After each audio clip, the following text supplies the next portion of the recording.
Hello, Victor. What's up? Right, so you are working on your composition. It's nice to see that you're applying the concepts learned in the songwriting basics course. Uh, that's nice. So you are combining G major with E minor to relatives scales. So let me see in the Guitar Pro what's happening. You're asking here. Let me know what you think. What's good? What's not good? And what genre of metal do you think it is? Okay.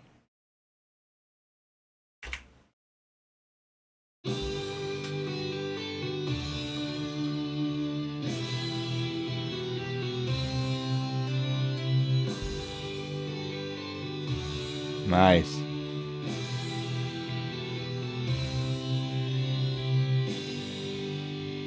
Tuku, tuku, tuku, tuku, tuku, tuku.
Nice.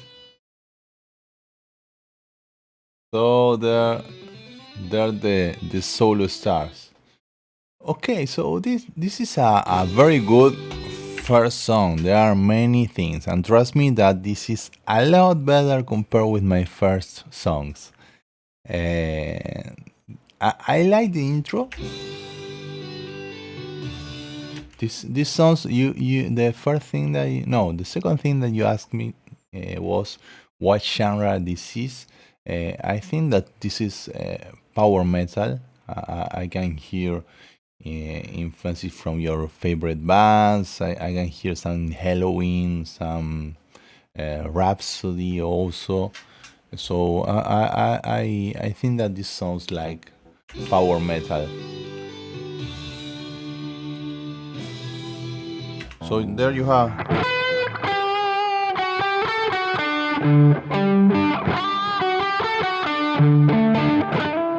Okay, well, one first tip that I like to give you is that it's good to follow the course. Of course, it's very important.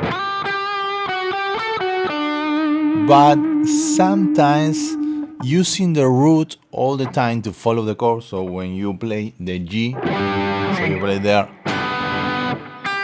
you play G, it's not the best option. Mostly you use it all the time. So I recommend you to experiment with other note from the chord, for example, the third. Okay, so you have a third here or here. Okay.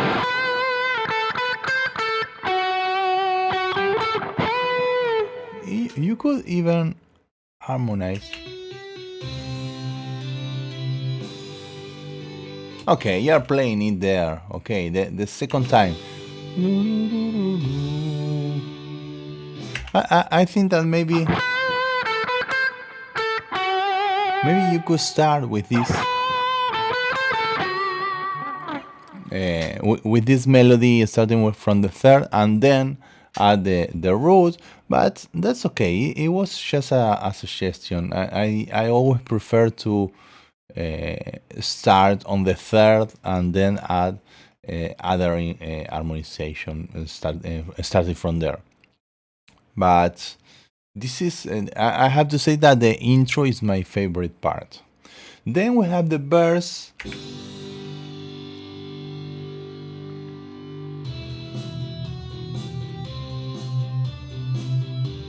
I like this. So you have.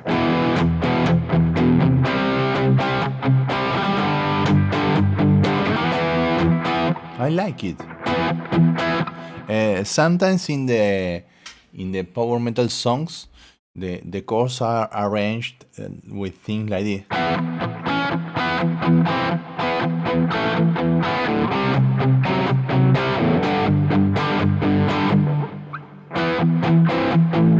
For example,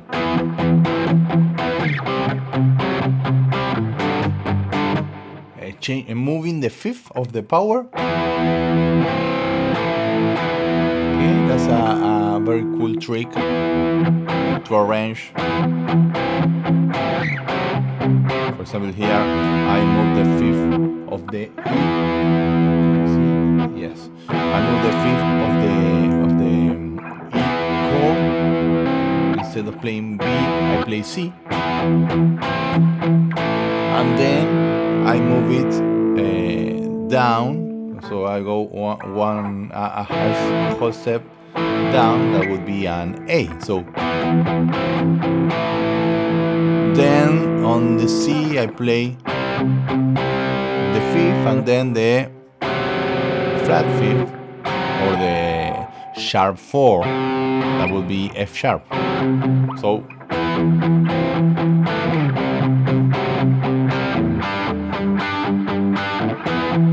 and here instead of playing the G here, I play it in the other octave. So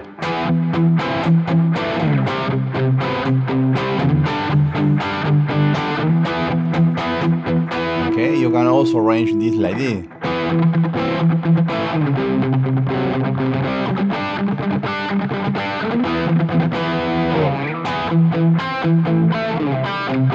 Or separating the notes.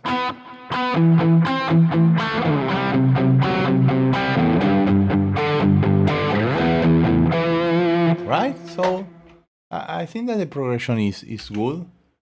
So we have. Can you see how different it sounds? You can also use the melody that you played here. So yeah. So that's another thing that really works. Play the chord, search for the melody,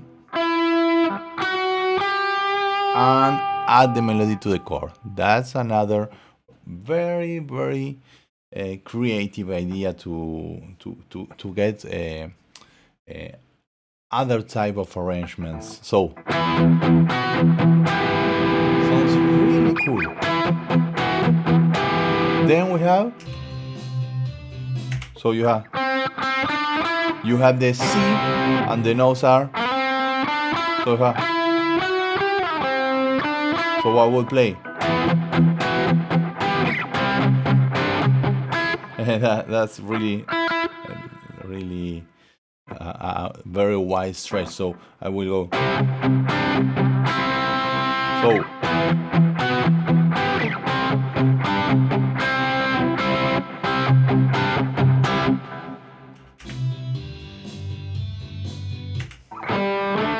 So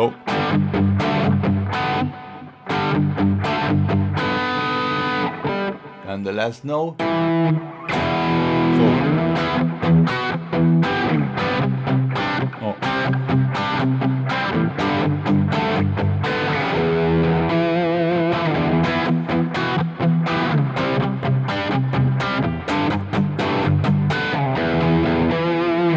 So that's another way to arrange the parts using the melody that you created. That is nice.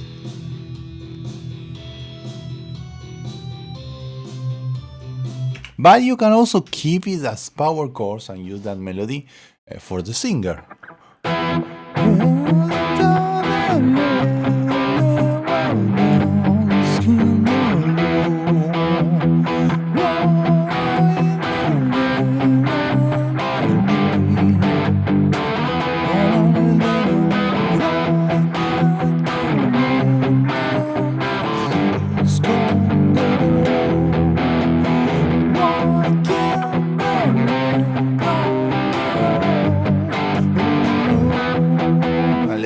what's happening after this.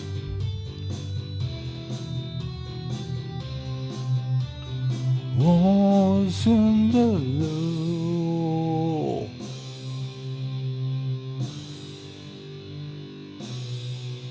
I'm not very convinced of this part. That I'm not sure if this is like a pre-chorus. I would try to generate some more tension there to make it explode to the chorus. Oh, so there you go. You get back to the G major and it opens and it sounds nice. You could play a very fast drum group there, like Dragon Force.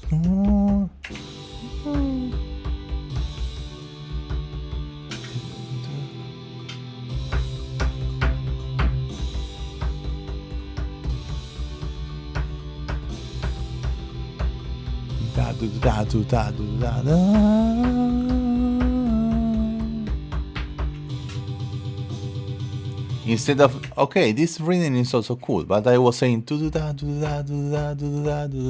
you're playing no?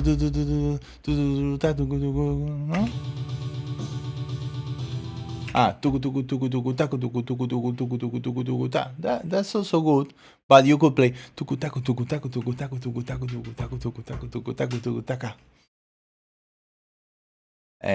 some bands like Gamma Ray and Halloween or Blind Guardian use many types of rhythms, of drum rhythms in the same song, so you can combine them. So let's check the pre-chorus again.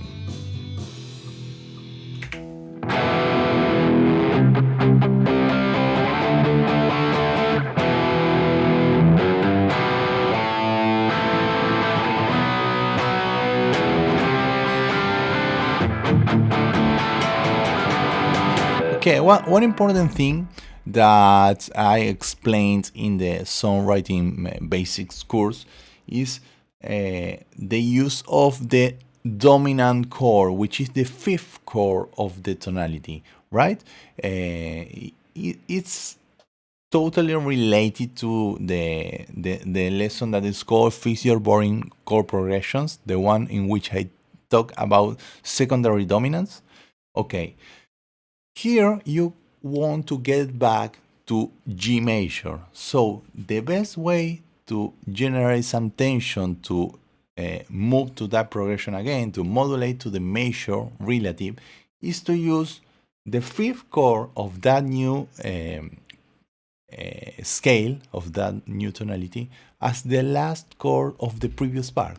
Okay, again, get back to the secondary dominance concept, but here you get back to G major. So you have to search for the fifth of this chord, that is D, and play it before that. So if you generate any kind of progression that ends here, make it sound really nice. Okay, so it generates some tension and modulates through the chorus, that is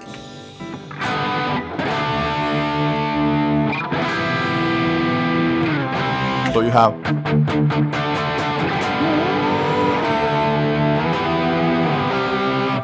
right. So what about if you do so you have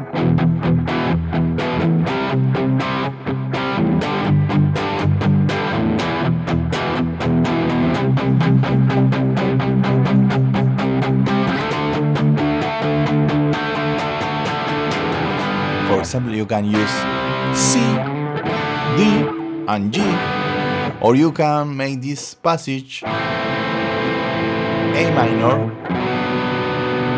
B minor, C, and D. So after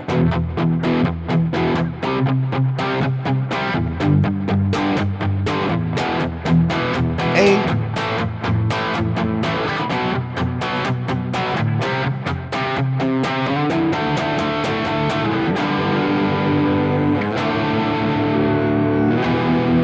right? So that's what this part is lacking to connect. You could also avoid using a pre-chorus and move directly to the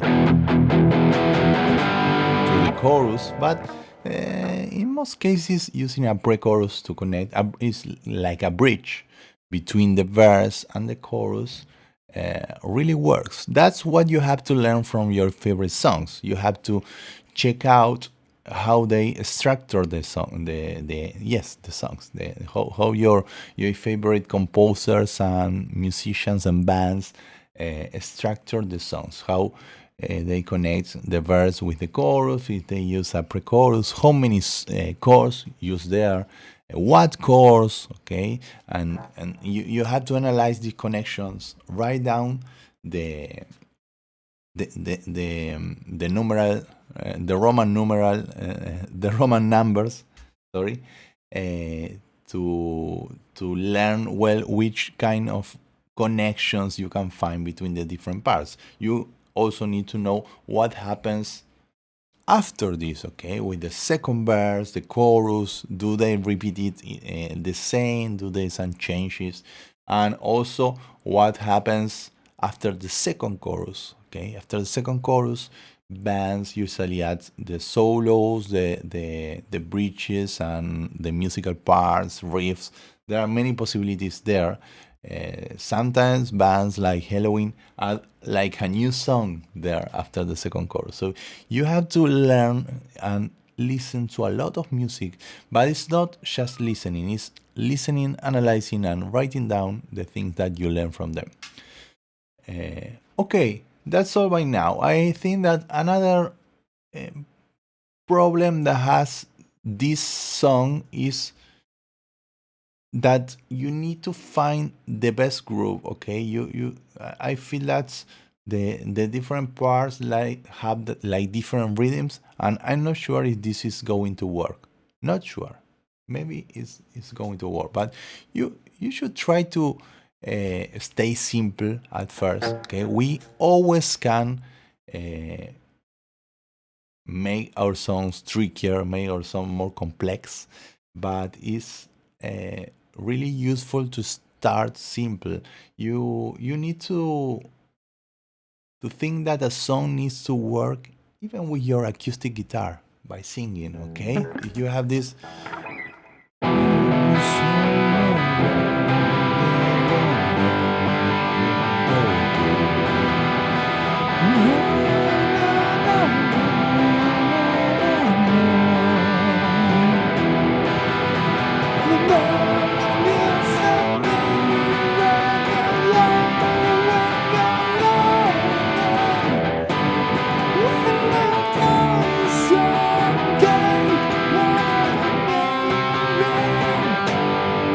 That's a song, okay? You don't have much more than that. So you can record or transcribe this idea, then you add the arrangement, and there are lots of possibilities. But first, you have to work like this, just a simple song with an acoustic guitar, right? Then you have, as you could see, I was strumming. Then you arrange it. There are many possibilities you can do, or you can go.